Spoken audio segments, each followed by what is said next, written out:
Hello बच्चों, आज की इस क्लास में हम लोग बात करने वाले हैं क्लास 10 का फर्स्ट चैप्टर जिसका नाम है वास्तविक संख्या। वास्तविक संख्या को हम लोग रियल नंबर कहते हैं। इसको कैपिटल आर से डिनोट किया जाता है। ठीक है, वास्तविक संख्या दो प्रकार की होती है। पहला होता है परिमेय संख्या और दूसरा होता है अपरिमेय संख्या। अब आइए हम लोग समझते हैं परिमेय और अपरिमेय क्या होता है। ठीक है, परिमेय संख्या किसे कहते हैं और अपरिमेय संख्या किसे कहते हैं।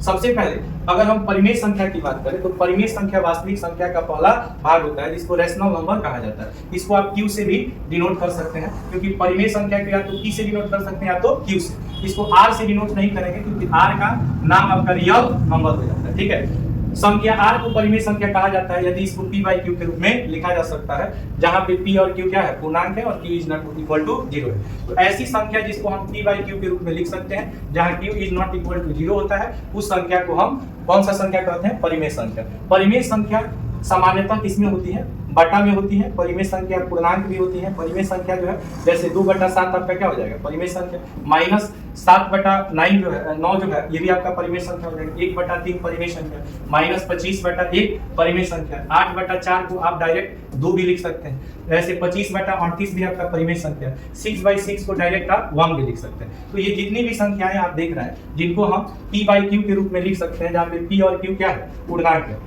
P और Q क्या है, पूर्णांक है। उस संख्या को हम लोग परिमेय संख्या कहते हैं। परिमेय संख्या P और Q क्या है, पूर्णांक है। पूर्णांक आप लोग आगे हम लोग समझेंगे पूर्णांक क्या होता है। जैसे 0 से पहले माइनस वाली संख्या है और 0 के बाद प्लस वाली संख्या है। पूर्णांक का मतलब पूर्ण अंक जो होता है, जो बटा के रूप में नहीं होता है, उसी को पूर्णांक कहते हैं।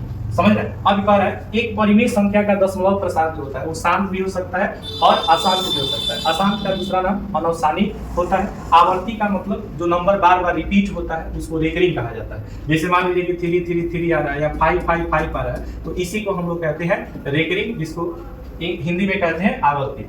अनवसानी को अशांत भी कहा जाता है। शांत और अशांत क्या होता है, जब भाग देने पर कोई संख्या पूरी कट जाती है तो उसको शांत कहते हैं, और भाग देने पर कुछ शेषफल घट जाता है तो उसको अशांत कहते हैं। इसको एग्जांपल से आगे हम लोग समझेंगे। जैसे मान लीजिए कि अगर आप भाग दे रहे हैं, मान लीजिए कि अगर 2 से भाग दे रहे हैं 10 में, तो 2 बचे 10, ये कट जाएगा पूरा कट जाएगा तो ये शांत कहलाएगा। क्या कहलाएगा, शांत कहलाएगा। अगर यही 2 से भाग दे रहे हैं 11 में, या कोई भी ऐसी संख्या 13 में भाग दे दीजिए, ठीक है, तो 2 छक 12 हो जाएगा। ठीक है, यहाँ पे 1 हो जाएगा 0.0 और 2 बचे 10 हो जाएगा। तो ये भी संख्या आपका कट जाएगा, चाहे दशमलव में कटे चाहे पूरा कटे। जो कट जाएगा वो शांत होगा, नहीं कटेगा तो अशांत होगा। एक ऐसा संख्या लेते हैं जो नहीं कटेगा, जैसे 1/3। अब 3 से 1 घटाइएगा तो ये नहीं कटेगा। पॉइंट दीजिएगा, यहाँ 0 आएगा, 3 त्रिका 9 होता है, 1 आ जाएगा, फिर यहाँ 3 0 बैठाइएगा, 3 त्रिका 9 होगा, फिर यहाँ 1 हो जाएगा। इस तरह से 0 लिखिएगा, फिर यहाँ ऐसे 3 आते रहेगा, तो इसको हम लोग कहेंगे अशांत। अशांत का मतलब जो भाग देने पर पूरा नहीं कटता है। शांत का मतलब जो भाग देने पर पूरा कट जाता है। एक परिमेय संख्या जो होता है इसका दशमलव प्रसार शांत भी हो सकता है और अशांत भी हो सकता है। अब आगे हम लोग समझते हैं अपरिमेय संख्या किसे कहते हैं। अपरिमेय संख्या को आप A से भी सूचित कर सकते हैं। अपरिमेय संख्या को A से सूचित कर सकते हैं, I से सूचित नहीं किया जाता है। तो ये दूसरा प्रकार होता है किसका, वास्तविक संख्या का। कह रहा है कि संख्या S को परिमेय संख्या कहा जा सकता है यदि इसे P by Q के रूप में नहीं लिखा जा सकता हो, जहाँ P और Q पूर्णांक है और Q is not equal to 0। अब एक चीज समझेंगे, अपरिमेय संख्या जो होता है ना, अपरिमेय संख्या उस संख्या को कहा गया है, ठीक है, जिसको P by Q के रूप में नहीं लिखा जा सकता है। अपरिमेय संख्या का जो दशमलव प्रसार होता है वो आपका क्या होता है, ये नॉन रिपीटिंग होता है। मतलब कि ये बार नंबर रेकरिंग नहीं होगा, नॉन रेकरिंग होगा। नॉन रेकरिंग मतलब देखिए यहाँ पे 4 आ रहा है, 1 आ रहा है, फिर 4 और 2 आ रहा है, तो ये सेम नंबर रिपीट नहीं हो रहा है। यहाँ पे भी आप देख सकते हैं सेम नंबर रिपीट नहीं हो रहा है। अलग अलग संख्याएं यहाँ पे अलग अलग संख्या आपको दिख रही है। तो जब भाग देने पर, ठीक है, ये नॉन रेकरिंग होगा। नॉन रेकरिंग का मतलब अनावर्ती होगा, तो इसको हम लोग कहेंगे अपरिमेय संख्या। दूसरी चीज है कि जो अपरिमेय संख्या का बहुत सारा पहचान होता है। पहली चीज है अपरिमेय संख्या सामान्यतः रूट के अंदर होती है। जैसे √2 आपका अपरिमेय संख्या है, √3 अपरिमेय संख्या है, √5 अपरिमेय संख्या है, √6 √7 √8 ये सब आपका अपरिमेय संख्या है। अपरिमेय संख्या सामान्यतः रूट के कहाँ होती है, रूट के अंदर होती है। ठीक है, इसका जो है ना परफेक्ट स्क्वायर नहीं निकलता है, पूर्ण वर्ग नहीं निकलता है। लेकिन ऐसी संख्या ले लीजिए जिसका पूर्ण वर्ग निकल जाएगा, जैसे वर्गमूल निकल जाएगा। जैसे 4 को आप लिख सकते हैं 2 गुणे 2, पेयर लगाने पर यह संख्या एक बार निकल जाता है। जैसे आप √9 को ले लीजिए, √9 को आप क्या लिख सकते हैं, 3 गुणे 3 लिख सकते हैं। जब पेयर लगेगा तो इसमें से एक संख्या बाहर निकल जाएगा। जब कोई संख्या रूट से बाहर होगा तो वो परिमेय संख्या होगा, रूट के अंदर होगा और उसका वर्गमूल पूरा पूरा नहीं निकलेगा तो वह संख्या आपका अपरिमेय संख्या होता है। अपरिमेय संख्या का पूरा पूरा वर्गमूल नहीं निकलता है, जैसे 2 का पूरा वर्गमूल नहीं निकलेगा, रूट 3 का नहीं निकलेगा, समझ रहे हैं ना। लेकिन अगर आप रूट 16 लिखिएगा तो इसको रूट 4 गुणे 4 लिख सकते हैं, तो पेयर लगने पर एक संख्या कहाँ आ जाता है, बाहर आ जाता है, ठीक है। अब एक चीज इसमें पूछता है, इसमें आप एक संकेत देख सकते हैं कि यहाँ पे एक संकेत दिया हुआ है पाई। पाई का मान जो होता है 22/7 होता है। पाई का मान कितना होता है, 22/7 होता है। और आप जानते हैं कि इसको भाग देने पर ये 3.14 आता है। तो पाई का मान 22/7 भी होता है, 3.14 भी होता है। लेकिन आप यहाँ परिमेय और अपरिमेय संख्या के दृष्टिकोण से कभी आप पाई इक्वल टू 22/7, ठीक है, लिख करके अगर कहेंगे कि ये परिमेय संख्या है तो गलत हो जाएगा। आप याद रखिएगा ये दोनों इक्वल नहीं होता है। इस कंडीशन में जब आप परिमेय और अपरिमेय की कंपैरिजन करते हैं, यहाँ पे पाई जो होता है अपरिमेय संख्या होता है, पाई क्या होता है, अपरिमेय संख्या होता है, जबकि 22/7 आपका परिमेय संख्या होता है। क्योंकि आप जानते हैं 22/7 को हम लोग p/q के रूप में लिख सकते हैं और q is not equal to 0 है, तो इस कंडीशन को ये फॉलो कर रहा है 22/7, इसलिए ये परिमेय संख्या है, पाई आपका अपरिमेय संख्या है। अब एक चीज आप समझेंगे कि जो अपरिमेय संख्याएं होती हैं इनसे संबंधित कुछ चीजों को समझेंगे। ये अपरिमेय संख्या का दशमलव प्रसार कैसा होता है, ठीक है। अपरिमेय संख्या का दशमलव प्रसार क्या होता है, तो अपरिमेय संख्याओं का दशमलव प्रसार अशांत होता है, मतलब भाग देने पर यह पूरा पूरा नहीं कटता है। अनवसानी अशांत एक ही चीज होता है। दूसरी चीज है अनावर्ती होता है। आवर्ती और अनावर्ती दो शब्द आपको समझना है, आवर्ती और अनावर्ती। अनावर्ती मतलब जो संख्या बार बार रिपीट नहीं होगा, जैसे 1 2 3 4 5 6, ठीक है, इस तरह की संख्या है जो बार बार रिपीट ना हो तो अनावर्ती होगा। जैसे मान लीजिए कि 3 3 3 आए या 5 5 5 आए, इस तरह का बार बार संख्या एक ही संख्या बार बार रिपीट करे, या 1 2 3 आए फिर 1 2 3 आए फिर 1 2 3 आए, बार बार संख्या रिपीट करें तो इसको आवर्ती कहेंगे। और कोई ऐसी संख्या जैसे 1 2 5 आ जाए, 3 4 2 1 2 3, ऐसे मतलब 3 1 5 ऐसी संख्या आए जो अलग अलग संख्या हो, तो अलग अलग संख्या रहे जो एक सर्टेन टाइम में वो संख्या रिपीट ना हो, तो उस संख्या को वैसे संख्या को हम लोग बोलेंगे अपरिमेय संख्या। क्या बोलेंगे, अपरिमेय संख्या का दशमलव प्रसार क्या होता है, अशांत होता है, मतलब ये भाग देने पर पूरा पूरा नहीं करता है। आप देख सकते हैं कि यहाँ पे जो अपरिमेय संख्याएं हैं इनका दशमलव प्रसार देखिएगा अलग अलग संख्या आ रहा है, जैसे 4 1 आ रहा है, यहाँ 4 2 आ रहा है, यहाँ पे देखिएगा 7 3 2 आ रहा है, यहाँ पे कोई भी नंबर बार बार रिपीट नहीं हो रहा, अलग अलग नंबर आ रहा है, इसलिए इसको हम लोग अशांत अनावर्ती कहते हैं। क्या कहते हैं, अशांत अनावर्ती कहते हैं। अब आगे हम लोग देखते हैं कि जो वास्तविक संख्याएं होती हैं, ठीक है, वास्तविक संख्याएं कितने प्रकार की होती हैं, तो वास्तविक संख्या 2 प्रकार की होती है, एक परिमेय और दूसरा अपरिमेय। एक परिमेय संख्या होगा और एक क्या होगा, अपरिमेय संख्या होगा, ठीक है। इसको रियल नंबर कहते हैं। The set of rational and irrational number is called real number. Real number is denoted by capital R. The number which can be represented in the form of p upon q where q is not equal to 0 is called rational number, while the number which cannot be represented in the form of p upon q where q is not equal to 0 is called irrational number. irrational number में आपका √2 हो जाएगा, √5 हो जाएगा, √6 हो जाएगा, √7 हो जाएगा, √8 हो जाएगा, लेकिन √9 नहीं होगा। √9 जब आप लिखिएगा तो इसको आप लिख सकते हैं 3 × 3, इसका पेयर लग जाएगा तो ये 3 बाहर आ जाएगा। 3 लिखिए या 3/1 लिखिए, दोनों का एक ही है, ये p/q के रूप में आप लिख सकते हैं। जहाँ पे q is not equal to क्या है, 0 है, तो इस संख्या को हम लोग कहेंगे परिमेय संख्या। अब परिमेय संख्या जितने भी पूर्णांक होते हैं वो सब के सब क्या होते हैं, परिमेय होते हैं। पूर्णांक जो होता है इसको इंटीजर्स कहा जाता है, इसको z से सूचित किया जाता है। z का पूरा नाम ज़हलीन होता है, ज़हलीन होता है। ज़हलीन वर्ड से, ज़हलीन वर्ड से ही इसको z से सूचित किया जाता है, ठीक है। पूर्णांक क्या होते हैं, जितने नेगेटिव नंबर, पॉजिटिव नंबर और 0 होता है उसी को पूर्णांक कहा जाता है। ऋणात्मक संख्या और धनात्मक संख्या, साथ ही साथ शून्य को पूर्णांक कहा जाता है। पूर्णांक का संधि विच्छेद पूर्ण अंक होता है, अर्थात जो संख्या बटा के रूप में नहीं हो उसी को पूर्णांक कहा जाता है। परिमेय संख्या का दशमलव प्रसार शांत होता है, शांत को इंग्लिश में टर्मिनेटिंग कहते हैं। भाग देने पर जो पूरा पूरा कट जाता है वो टर्मिनेटिंग कहलाता है। भाग देने पर पूरा पूरा नहीं कटेगा तो नॉन टर्मिनेटिंग होगा। जैसे मान लीजिए कि अगर आप 2/8 लिख रहे हैं, 2 बटा क्या लिख रहे हैं, 8, अब 8 से भाग दे दीजिए 2 में, तो देखिए ये कटेगा नहीं, तो दशमलव लेंगे तो 0 हो जाएगा। 8 दूनी कितना होगा, 16, यहाँ 4 होगा और यहाँ 0 होगा, 8 बचे कितना हो जाएगा, 40 हो जाएगा। ये पूरा पूरा कट गया तो इसको बोलेंगे शांत दशमलव। जब भाग देने पर पूरा पूरा कट जाएगा तो शांत दशमलव। अब भाग देने पर पूरा पूरा नहीं कटेगा तो अशांत दशमलव। अशांत दशमलव का दूसरा नाम अनवसानी होता है। अनवसानी, आवर्ती का मतलब कि जो बार बार आए, अनावर्ती का मतलब जो बार बार नहीं आए। एक ही संख्या रिपीट करता है तो उसको आवर्ती कहते हैं, अलग अलग संख्या होता है तो उसको अनावर्ती कहते हैं। अब यहाँ पे हम लोग समझेंगे पूर्णांक किसे कहते हैं। पूर्णांक का अर्थ क्या होता है? तो पूर्णांक का अर्थ होता है पूर्ण अंक। पूर्ण अंक का मतलब पूरा अंक, ऐसी संख्या जो बटा में न हो, दशमलव में नहीं हो, पूरा पूरा अंक हो, उसी को पूर्णांक कहा जाता है।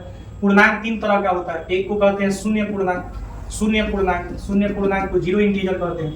ये शून्य शून्य पूर्णांक होता है। शून्य से पहले जितनी भी संख्याएं होती हैं वो ऋणात्मक होती हैं, तो इनको ऋणात्मक पूर्णांक कहते हैं। ऋणात्मक पूर्णांक कहते हैं। इसको हम, ये माइनस में होता है, इसको नेगेटिव इंटीजर कहते हैं, इसको जीरो इंटीजर कहते हैं। ये आपका धनात्मक पूर्णांक होता है, धनात्मक पूर्णांक होता है। ये पॉजिटिव इंटीजर होता है। ये प्लस में होता है। जीरो, जीरो न तो माइनस में होगा और जीरो न तो प्लस में होगा। जीरो माइनस प्लस में कभी नहीं होता है। जीरो से पहले की संख्याएं ऋणात्मक होती है, जीरो के बाद की संख्याएं धनात्मक होती है। शून्य को शून्य पूर्णांक कहते हैं। शून्य से पहले जो संख्याएं आती है उसको ऋणात्मक पूर्णांक कहते हैं। शून्य के बाद जो संख्याएं आती है उसको धनात्मक पूर्णांक कहते हैं। अब यहाँ पे समझिएगा कि जैसे जीरो है, तो आप जीरो को कौन सा पूर्णांक कहते हैं? तो जीरो को जीरो पूर्णांक, शून्य पूर्णांक कहा जाता है। जीरो से पहले संख्याएं ऋणात्मक होती है और जीरो के बाद संख्याएं क्या होती है? धनात्मक होती है। तो ये जितने भी आप देख रहे हैं इन सबको पूर्णांक कहा जाता है। ये प्लस में भी हो सकता है, ये माइनस में भी हो सकती हैं संख्याएं, ठीक है। पॉजिटिव भी हो सकती हैं और निगेटिव भी हो सकती हैं। अब समझेंगे शांत और अशांत क्या होता है। जैसे मान लीजिए कि आपने यहाँ पे एक संख्या को ले लीजिए, यहाँ संख्या दिया है 9/4। कभी भी जो ऊपर संख्या होता है उसको अंश कहा जाता है, जो नीचे संख्या होता है उसको हर कहा जाता है। अंश बटा हर के रूप में कोई संख्या दे, अंश बटा हर। भाग कभी भी करेंगे तो अंश में हर से करेंगे, अंश में हर से भाग दिया जाता है, ठीक है। भाग कभी भी होगा तो किससे होगा? हर से होगा, अंश में। अब ये क्या है? ऊपर वाला अंश है और नीचे वाला हर है। तो जैसे मान लीजिए कि आप 4 से भाग दिए किसमें? 9 में, तो 4 गुना कितना होगा? 8। 1 होगा, दशमलव देंगे, 0 आ जाएगा। तो 4 गुना कितना हो जाएगा बाबू? 4 गुना 8 हो जाएगा, यहाँ पे 2 आ जाएगा, ठीक है। यहाँ पे दशमलव दिए हैं तो 0 आ जाएगा और 4 बचे कितना आ जाएगा? 20 आ जाएगा। ये पूरा पूरा कट जाएगा। इतने बार में पूरा पूरा कट जाएगा। जब पूरा पूरा कटेगा तो ये शांत कहलाएगा, पूरा पूरा कटेगा तो शांत कहलाएगा, पूरा पूरा नहीं कटेगा तो अशांत कहलाएगा। अब यहाँ पे समझिएगा कि जैसे कह रहा है कि संख्या P/Q कुछ परिमित चरणों के बाद दशमलव प्रसार का अंत हो जाता है, मतलब वो कट जाता है। हम ऐसी संख्याओं को दशमलव प्रसार को शांत दशमलव प्रसार कहते हैं। जैसे देखिए ये इतना बार में कट गया तो ये शांत हो गया। अब जैसे मान लीजिए 25/8 दिया हुआ है, तो 25/8 को भाग कीजिए। जैसे 8 से भाग दीजिएगा आप किसमें? 25 में। 8 से भाग दे दीजिएगा 25 में, समझिए इसको। जैसे मान लीजिए इसको भाग दिए कितना? 8 से भाग दे दिया 25 में, तो 8 दूनी 16 हो जाएगा। यहाँ पे ये 9 आ जाएगा, ठीक है। अब दशमलव देंगे तो 0, यहाँ पे 8 3 का 24 हो जाएगा, ठीक है। यहाँ पे सुनो, 8 से भाग दिए कितना में? 25 में, तो 8 3 का क्या हो जाएगा? 24 हो जाएगा। 1 हो जाएगा, दशमलव देंगे 0 होगा। 8 एकम 8 हो जाएगा, यहाँ 2 हो जाएगा। दशमलव के बाद 0 ला सकते हैं, तो 8 गुना कितना हो जाएगा? 16 हो जाएगा। यहाँ 4 हो जाएगा, यहाँ 0 हो जाएगा और 8 बचे कितना हो जाएगा? 40 हो जाएगा। ये कट गया पूरा। जब पूरा पूरा कट जाएगा तो इसको क्या करिएगा? शांत दशमलव करिएगा, शांत दशमलव करिएगा जब पूरा कट जाएगा। और नहीं कटेगा तो अशांत होगा, नहीं कटेगा तो क्या होगा? अशांत होगा। अशांत का दूसरा नाम अनवसानी होता है, आप याद रखिए। अनवसानी कहिए या अशांत कहिए, दोनों का अर्थ एक ही। नॉन टर्मिनेटिंग रेकरिंग क्या होता है? तो कुछ चरणों के बाद शेष पुनरावृत्ति होने लगती है, जिससे दशमलव प्रसार निरंतर जारी रहता है। दूसरे शब्दों में हम भागफल में अंकों का एक पुनरावृत्ति खंड प्राप्त होता है, तब हम कह सकते हैं कि यह प्रसार अशांत अनवसानी आवर्ती है। आवर्ती का मतलब है कि जो संख्या बार बार आता है, जो संख्या बार बार आएगा उसको आवर्ती कहते हैं। आप एक चीज और याद रखिएगा, जैसे 0.3333 आ रहा है तो आप 0.3 का यहाँ बार लिख सकते हैं, मतलब रेकरिंग लिख सकते हैं। इस बार का मतलब है कि 3 रिपीट हो रहा है। और जैसे मान लीजिए कि 0. अगर आप 32 का बार कर दीजिएगा, इसका मतलब 32 आ रहा है, मतलब जिसमें बार हो रहा है इसका मतलब क्या है? वह संख्या रिपीट कर रहा है। अब यहाँ पे समझिएगा कि यहाँ पे जैसे आप देख सकते हैं कि 0.33 को आप चाहें तो क्या लिख सकते हैं? 0.3 का यहाँ बार लिख सकते हैं, ठीक है। अब यहाँ पे देखिएगा यह संख्या 142857, यहाँ तक जो संख्या है फिर रिपीट हो रहा है 142857, फिर यहाँ रिपीट हो रहा है 142857। तो जो संख्या एक निश्चित संख्या के बाद रिपीट होगा उस संख्या को हम लोग कहेंगे, उस दशमलव प्रसार को हम लोग कहेंगे अशांत आवर्ती। आवर्ती को इंग्लिश में कहेंगे रेकरिंग। इसका मतलब क्या है? रेकरिंग का मतलब होता है कि संख्या बार बार रिपीट कर रहा है। मतलब देखिए जैसे यहाँ पे आप इसको ऐसे भी लिख सकते हैं कि 142857, इसके ऊपर लगा दीजिए बार। इस बार का मतलब क्या है? इस बार का मतलब है कि यह सभी संख्याएं बार बार रिपीट हो रही हैं। जैसे देखिए एक बार यहाँ पे रिपीट हुई है, एक बार यहाँ पे रिपीट हुई है, तो जो रिपीटिंग होगा, आवर्ती होगा, वह संख्या जो होगा आपका क्या होगा, परिमेय संख्या होगा। आवर्ती होगा तो परिमेय संख्या होगा, अनावर्ती होगा तो अपरिमेय संख्या होगा। ये बात आप याद रखिएगा कि वास्तविक संख्या में, इसको ध्यान से समझिए, वास्तविक संख्या के दो भाग कौन कौन होते हैं, परिमेय और अपरिमेय। एक परिमेय संख्या, एक अपरिमेय संख्या। इसको Q से डिनोट करेंगे, इसको R से डिनोट करेंगे। अपरिमेय संख्या को आप A से भी डिनोट कर सकते हैं। ये वास्तविक संख्याएं दो प्रकार की हो गई, परिमेय और अपरिमेय। परिमेय को P by Q के रूप में लिख सकते हैं और परिमेय को P by Q के रूप में नहीं लिख सकते हैं। इसमें मैक्सिमम संख्याएं रूट के अंदर होती हैं, जैसे √2। पाई भी आपका अपरिमेय संख्या होता है, जबकि इसका मान 22/7 जो होता है परिमेय संख्या होता है, क्योंकि इसको P by Q के रूप में लिख सकते हैं और Q is not equal to 0 होता है। परिमेय संख्या पूर्णांक भी हो सकता है, परिमेय संख्या का दशमलव प्रसार शांत भी होता है, और परिमेय संख्या का दशमलव प्रसार जो होता है अनवसानी आवर्ती मतलब अशांत भी होता है। अशांत आवर्ती का मतलब रेकरिंग होता है, मतलब कोई संख्या बार बार इसमें रिपीट होता है। पूर्णांक की अगर हम बात करें तो इसको Z से सूचित किया जाता है। पूर्णांक का अर्थ होता है पूरा पूरा अंक। जैसे 0 आपका पूर्णांक है, इससे पहले की जितनी भी माइनस में संख्याएं हैं पूर्णांक है, और प्लस में जो संख्याएं हैं ये भी आपका पूर्णांक है। ये प्लस वाला भी पूर्णांक है, माइनस वाला भी पूर्णांक है। 0 ना तो माइनस में होता है ना तो प्लस में होता है। ऋणात्मक पूर्णांक मतलब माइनस में होगा, और धनात्मक पूर्णांक का मतलब आपका प्लस में होगा। अच्छा, पूर्ण संख्या उस संख्या को कहते हैं जिसका शुरुआत किससे होता है, 0 से। 0 से प्रारंभ होने वाली संख्या को पूर्ण संख्या कहते हैं, इसको W से सूचित किया जाता है। संख्या का एक अलग से मैंने वीडियो बना रखा है, और आप जो है प्लेलिस्ट में देखेंगे, वहां पे संख्या का पूरा जितनी भी संख्याएं हैं सारी संख्याओं को हम लोग एक जगह पे जो है कंपाइल किए हुए हैं, वहां से भी आप देख सकते हैं। ठीक है, अब यहाँ पे समझिएगा कि जो पूर्ण संख्या होता है इसको इंग्लिश में कहते हैं होल नंबर्स। होल नंबर्स को W से सूचित किया जाता है, W से सूचित किया जाता है। आप याद रखिएगा कि जो होल नंबर होते हैं, ठीक है, धनात्मक पूर्णांक होते हैं, प्लस 0 होता है। इसका मतलब क्या है, जैसे 1 2 3 4 इसमें मिला दीजिए क्या 0, ये अनंत तक जाता है, इनफाइनाइट तक जाता है। तो स्मॉलेस्ट होल नंबर आपका 0 होता है, लेकिन ग्रेटेस्ट अगर आपने पूछेगा, लार्जेस्ट पूछेगा तो ये अनंत का चिन्ह है। अनंत या इसको इनफाइनाइट के नाम से भी जाना जाता है। इंग्लिश में इनफाइनाइट का है, हिंदी में अनंत का है। धनात्मक पूर्णांक को पॉजिटिव इंटीजर्स कहते हैं। नेचुरल नंबर प्लस 0, यानी कि 0 के साथ जब नेचुरल नंबर को आप लिखते हैं, ठीक है, तो इस संख्या को आप पूर्ण संख्या के नाम से जानते हैं। और पूर्ण संख्या का प्रारंभ किससे होता है, 0 से।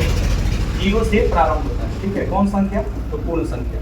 पूर्ण संख्या को किससे सूचित करते हैं, तो पूर्ण संख्या को W से सूचित किया जाता है। 0 से प्रारंभ होता है। अगर सबसे बड़ी पूछेगा, सबसे बड़ी पूर्ण संख्या, बड़ी पूर्ण संख्या, तो सबसे बड़ी पूर्ण संख्या अगर आपसे पूछेगा तो इसका आंसर अनंत होगा, इनफाइनाइट होगा। ठीक है, अब आगे हम लोग समझते हैं। नेक्स्ट जो है यहाँ पे वास्तविक संख्या के बारे में हम लोग पढ़ रहे हैं। ये पहला चैप्टर है, क्लास 10th है। आप किसी भी बोर्ड के हैं कोई दिक्कत नहीं है, इंग्लिश हो या हिंदी हो, कोई लैंग्वेज में आपको कोई दिक्कत नहीं होगा। The set of rational irrational number is called real number. Real number is denoted by capital R। The number which can be represented in the form of P upon Q where Q is not equal to 0 is called rational number, while the number which can be represented in the form of not represented in the form of P upon Q where Q is not equal to 0 is called irrational number। पूर्णांक आप समझ गए, Z से सूचित किया जाता है। धनात्मक और ऋणात्मक दोनों होता है। शून्य को शून्य पूर्णांक कहते हैं, ऋणात्मक पूर्णांक माइनस में होगा। पूर्ण संख्या आपका 0 से शुरू होगा, 0 1 2 3 ये पूर्ण संख्या है। शून्य पूर्णांक में आपका शून्य होता है, जो न तो पॉजिटिव होता है न तो नेगेटिव होता है। परिमेय संख्या का दशमलव प्रसार शांत भी हो सकता है, अशांत भी हो सकता है। अशांत का दूसरा नाम क्या होता है, अनवसानी आवर्ती होता है। नॉन टर्मिनेटिंग रेकरिंग होता है, मतलब ये कटेगा नहीं लेकिन ये बार बार रिपीट करेगा। जैसे 1.3333 आप 1.3 का इसको बार लिख सकते हैं, तो ये आपका कहलाएगा परिमेय संख्या, क्योंकि 1.33 किसका आएगा, मतलब कि 1/3 को जब आप भाग दीजिएगा, ठीक है, 1/3 मतलब क्या कि 3 आना चाहिए। तो ये रेकरिंग अगर हो रहा है तो आपका क्या है, रेकरिंग का मतलब क्या है, ये अनवसानी आवर्ती है। ठीक है, अब आगे आप समझेंगे। नेक्स्ट क्या कह रहा है, प्राकृत संख्या, ये अंतिम संख्या है। प्राकृत संख्या, इसको अच्छे से समझ लीजिए। प्राकृत संख्या को हम लोग नेचुरल नंबर कहते हैं, इसको कैपिटल N से सूचित किया जाता है। धनात्मक पूर्णांक को ही प्राकृत संख्या कहा जाता है। धनात्मक पूर्णांक का मतलब जो प्लस में होगा, +1 कहिए या 1 कहिए, दोनों का अर्थ एक ही है। 1 को आप +1 भी लिख सकते हैं, कोई दिक्कत नहीं।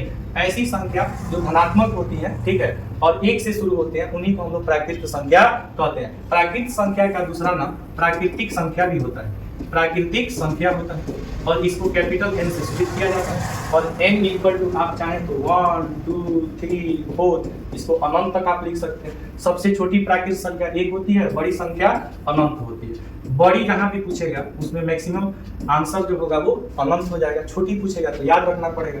जैसे अगर आपको कहेगा कि सबसे छोटी प्राकृतिक संख्या, तो सबसे छोटी प्राकृतिक संख्या माने n पूछ रहा है तो 1 होगा। और सबसे बड़ी पूछेगा तो सबसे बड़ी अनंत हो जाएगा। क्या हो जाएगा? अनंत हो जाएगा। आप याद रखिएगा, सबसे छोटी पूर्ण पूछेगा तो इसको w से शुरू किया जाएगा, ये 0 से प्रारंभ होगा, ठीक है। और सबसे बड़ी पूछेगा तो अनंत हो जाएगा। इसके बाद अगर पूर्णांक पूछेगा तो पूर्णांक को हम लोग z से सूचित करते हैं। सबसे छोटी भी अनंत हो जाएगा और सबसे बड़ी भी आपका अनंत हो जाएगा। क्योंकि अनंत क्यों होगा इस बात को समझिए। ये प्लस में होगा तो पूरा जाएगा, ये माइनस में होगा तो ये भी पूरा जाएगा। समझ रहे हैं? तो इस तरह से पहले चैप्टर का कुछ बेसिक चीजें था उसको हम लोग देखें और ये सेशन जो है चलते रहेगा। और आपको क्लास 10 का मैथ का जितना भी चैप्टर है वो 1 by 1 word to word with question जो है कराया जाएगा। दिल थाम के बैठिए और वीडियो को अच्छे से देखिए। थोड़ा सा फास्ट पढ़ाया गया, बेसिक चीजें हैं। अगर आपको कोई डाउट है तो आप हमें कमेंट करके पूछेंगे, उसका रिप्लाई दिया जाएगा। बने रहिए हमारे साथ। चैनल का नाम अरविंद सर 9.0 को सब्सक्राइब कीजिए, लाइक कीजिए, शेयर कीजिए। फ्री ऑफ कॉस्ट में आपको सारे मटेरियल प्रोवाइड किए जा रहे हैं, ठीक है। तो वीडियो को अच्छे से देखिए और कमेंट करके बताइए कि आपको वीडियो पसंद है। तो इस तरह का वीडियो हम लोग लेकर आते रहेंगे और आपकी सारी प्रॉब्लम्स का वो सॉर्ट आउट करते रहेंगे। थैंक यू बने रहने के लिए। Thank you for watching. एक बार मेरे साथ बोलेंगे जय हिंद।